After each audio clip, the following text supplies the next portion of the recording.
Aqua రైతుల సమస్యలపై YCP అధినేత జగన్ చేపట్టబోయే భీమవరం పర్యటనను కూటమి ప్రభుత్వం ఏ రంగంగానూ అడ్డుకోలేదని ఆ పార్టీ సీనియర్ నేత మాజీ మంత్రి పేర్ని నాని స్పష్టం చేశారు. ఒకవేళ హెలీప్యాడ్ కు పర్మిషన్ ఇవ్వకపోతే జగన్ రైలు ఎక్కినా సరే భీమవరం వచ్చి రైతులను కలుస్తారని తేల్చి చెప్పారు. జూలై 15వ తేదీన జగన్ భీమవరం రావడం ఖాయమైందని పేర్ని నాని వెల్లడించారు. ఎదురుమండి తదితర గ్రామాలు 10,000 జనాభా నివసిస్తున్నటువంటి ఆ ప్రాంతం, లేకపోతే ఆ గడ్డ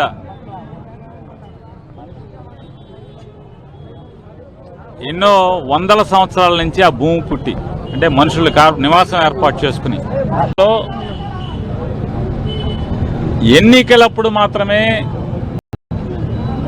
రాజకీయ నాయకులకి దశాబ్దాలుగా అక్కడ మనుషులు కనపడుతున్నారు తప్పితే ఎన్నికల అనంతరం మళ్ళీ 5 ఏళ్ల ఎన్నికలు వచ్చే వరకు కూడా ఆ గ్రామంలో ఉన్నటువంటి మనుషుల యొక్క కష్టాలు, వాళ్ళ ఈతి బాధలు కేటాయించడం, దానికి అడ్మినిస్ట్రేటివ్ శాంక్షన్ జీవో ఇష్యూ చేయటం, జీవో విడుదల చేసిన తర్వాత దానికి టెండర్ల ప్రక్రియ అన్నీ జరిగినాయి. కానీ కాంట్రాక్టర్లు సుముఖత వ్యక్తం కాని పరిస్థితిలో మళ్ళీ రీటెండర్ పిలిచారు. దురదృష్టవశాత్తు సింహాద్రి రమేష్ గారు ఓడిపోయారు. జగన్ గారి గవర్నమెంట్ ఓడిపోయింది. కొత్త గవర్నమెంట్ వచ్చింది. చంద్రబాబు నాయుడు గారి ప్రభుత్వం 164 సీట్లతో ఈ ప్రభుత్వం వచ్చింది. జగన్ గారు ఇచ్చినటువంటి జీవోని సాకారం చేయాలి. లేదు మీకు నచ్చలేదు, ఆ జీవోని రద్దు చేసి మీ పేరు మీద జీవో ఇచ్చుకోండి, చంద్రబాబు పేరు పెట్టుకోండి, దానికి చంద్రబాబు బొమ్మ పెట్టుకోండి, దానికి ఎవరు కాదన్నారు.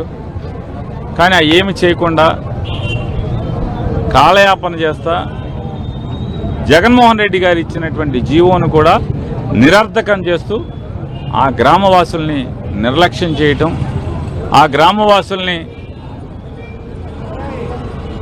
వాళ్ళ ఆశల్ని ఆవిరి చేయటం, వాళ్ళ ఆశల్ని అడియాశలు చేయటం, వాళ్ళ కష్టాలని ఎప్పటికీ నిరంతరం పచ్చగా ఉండేట్టుగా చేయటం, ఇది చాలా రాజకీయంగా దుర్మార్గమైనటువంటి క్రీడ.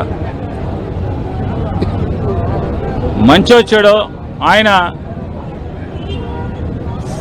రమేష్ బాబు గారు ఇవాళ అమినిగడ్డ నుంచి నాగాలంక వరకు తన పాదయాత్ర ద్వారా ఈ ప్రభుత్వాన్ని ముళ్ళుగార పెట్టి పొడిచేటువంటి ప్రయత్నం చేశారు.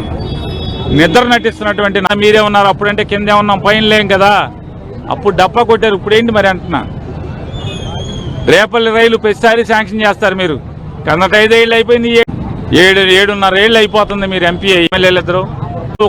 కళ్ళ గంతలు కట్టకుండా కళ్ళ ముందే నిర్భీతిగా నిర్భయంగా రైతులు జేబులు కొడుతున్నటువంటి మేత వ్యాపారస్తులను చూస్తే, అంటే మేత ఫ్యాక్టరీలను చూస్తే ఎంత బరితెగించారయ్యా చంద్రబాబుతో చేతులు కలిపి. ఎన్నికల ముందు ఈ రొయ్యల మేత తయారు చేసేటువంటి ఫ్యాక్టరీలన్నీ కలిపి 500-600 కోట్ల రూపాయలు చందాలు ఇచ్చారని చెప్తున్నారు. ఆ చందాలు ఇచ్చినటువంటి 500-600 కోట్ల ప్రతిఫలం ఎవడు అనుభవిస్తున్నాడు ఇవంటే చూడండి, ఇవాళ 1000 కోట్ల రూపాయలు శ్రీకాకుళం దగ్గర నుంచి నెల్లూరు దాకా ఉన్నటువంటి